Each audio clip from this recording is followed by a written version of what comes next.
Сәлем баршаңызға, менің каналыма қош келдіңіздер. Бүгін сіздермен осындай өте дәмді болып шығатын кеспе сорпасын дайындайтын боламыз. Видеоны соңына дейін қараңыздар. Ең алдымен етімізді жақсылап жуып, кастрөлімізге салып, үстіне салқын су құйып, отымызға қойып, қайнағанын күтеміз. Қайнай бастаған кезде бетіндегі көбігін сүзгімен алып тастаймыз. Және де осыған бір жуа 2 чеснок салып, бетін жауып, баяу отта етіміз жұмсарғанша пісіріп аламыз. Қамырымызға кірісеміз. Ол үшін біздерге бір жұмыртқа, жарты шай қасық толтырмай тұз саламыз. Және де 100 грамдай су құямыз. Енді осыны кішкене қолымызбен араластырып жібереміз. Енді осының үстіне 200 грамдай ұн салып, жақсылап қамыр елеп аламыз.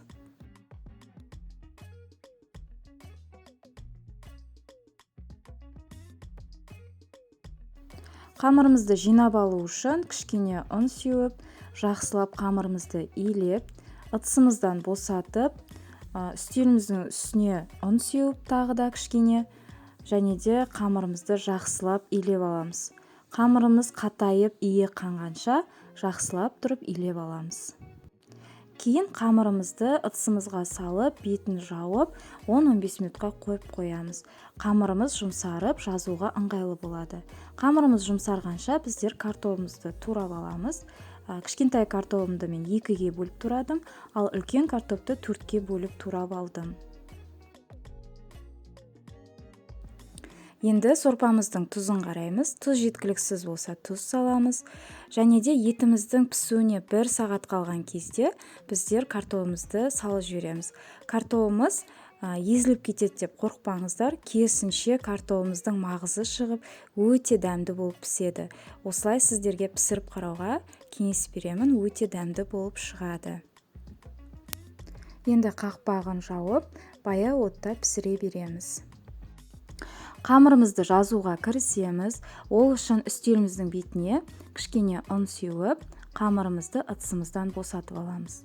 2 қолымызбен қамырымызды 2 жағынан осылай басып аламыз.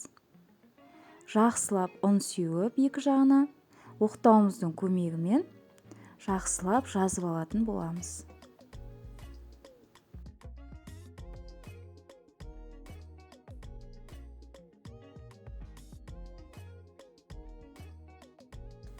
Қамырымызды жазып алғаннан кейін 2 жағына да ұнды жақсылап сеуіп жағып шығамыз.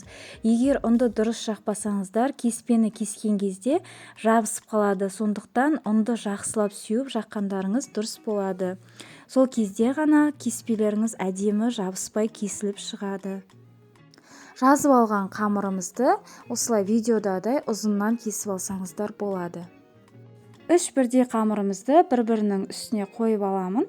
Және де осындай ағаш тақтайшаны пайдаланғанымыз жақсы, өйткені кескенде ыңғайлы болады. Осылай видеодадай ұзыншалап, яғни соломка ретінде кесіп аламыз. Және де ара-арасын міндетті түрде ашып аламыз, бір шетке жинай береміз. Барлығын осылай мінекей кесіп шықтым.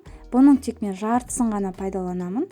Жартысын міндетті түрде бетін жауып, келесі сорпамызға пайдалануға болады. Енді етімізді түсіріп алып, жуамызды да алып тастаймыз, бұл бізге қажет болмайды.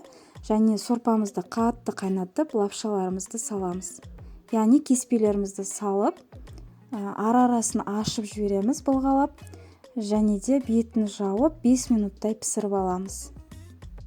Бетін жауып ұмытып кетпеңіздер, өйткені ол тасып кетуі мүмкін.